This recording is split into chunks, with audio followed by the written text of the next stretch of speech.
Hey everyone, Scott here to discuss Three Billboards Outside Ebbing, Missouri, starring Frances McDormand, Woody Harrelson, Sam Rockwell, Abby Cornish, John Hawkes, and Peter Dinklage, and directed by Martin McDonagh. Now, I did see this movie before. I'm just reviewing it because it's coming up for the Academy Awards, so let's get into this thing, shall we?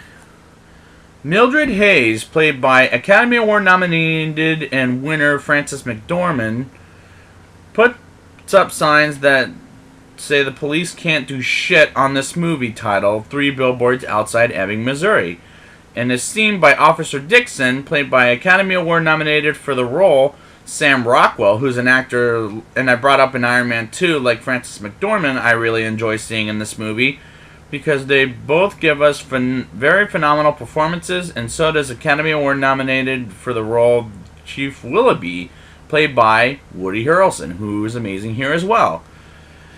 Mildred's daughter Angela is off screen before the movie starts, murdered by someone either in town or in the country, and the murderer is around somewhere, and we'll see if they solve that case by the end of the movie. And Mildred's goes hard ass on the cops. Now, that's a hell of a plot. Chief Willoughby has cancer, and his wife Anne, played by Abby Cornish, and that character I enjoyed for being understanding, and I cared for both Chief and Mrs. Willoughby.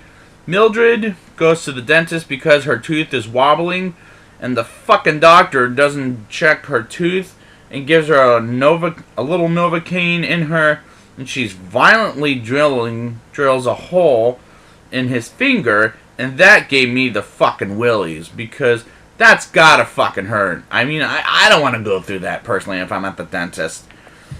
I really enjoyed the hell out of these characters. Even Mildred, she's just a real fucking hard ass, and Woody Harrelson is awesome in here.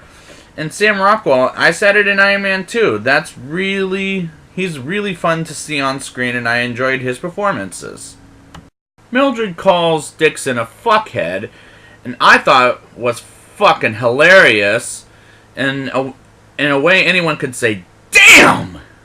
That's what this whole movie is where it came from. It came from a planet I like to call Damn. I also love the scene when Mildred talks to a pretty deer. I thought that was really sweet for a hard ass to talk to a pretty deer. Like, it's really pretty. I like the deer. Chief Willoughby commits suicide in the farmhouse, because his cancer, and I felt very sad that I won't see Woody Harrelson for the rest of the fucking movie.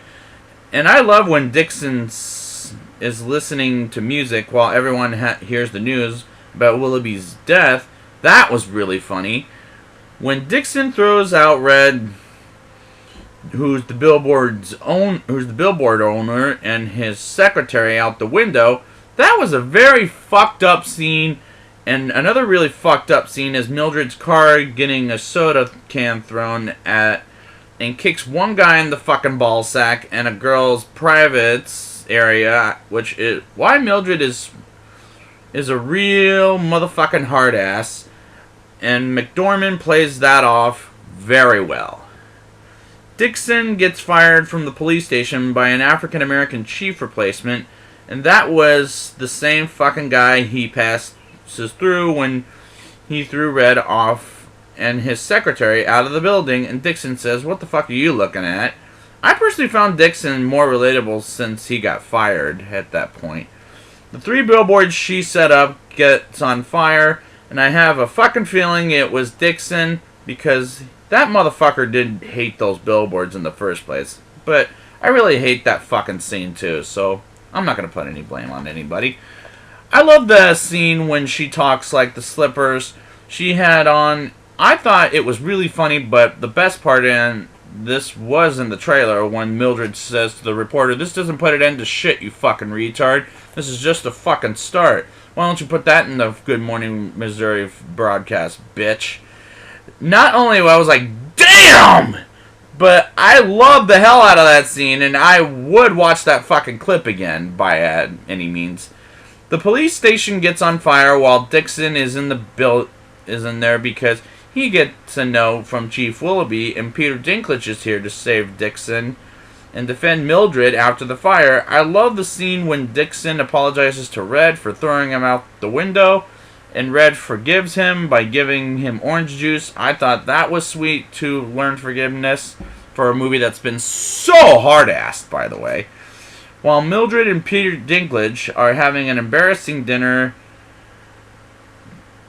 while her ex-husband and his 19-year-old girlfriend, Dixon, overhears some jackasses talking about raping a girl and gets his ass handed to him by the two jackasses of her rapers. And so he gets a little blood of his and gets evidence of Mildred's daughter's killer. That scene was really well done for me. Dixon, takes the raper's DNA to the police, and we find out it unfortunately wasn't him, and Dixon gets an idea about going with Mildred to confront the guy in Idaho, and the movie ends with the question more than it answered, which was, did they confront the motherfucker, or did they just pass by, or did they interrogate him? And that ending was a smack in the audience's fucking face, which did make me a little upset. It made me ask those questions in the first place. Now it's time for the rating. I'll give this movie a 9.1 out of 10. The only issue I had was the fucking ending, but the movie was well done, well made, and well shot, and I could relate to the characters, and I did like the movie a lot, but that ending was a smack in the face! I didn't like that ending at all. So, I would like to thank you guys for joining me, and next week I will be back with Darkest Hour. And before I say goodbye, thanks for watching. I hope you enjoyed it. Be sure to subscribe, watch some more videos, and please leave a positive comment in the bottom. And until next time, and the Oscar goes to...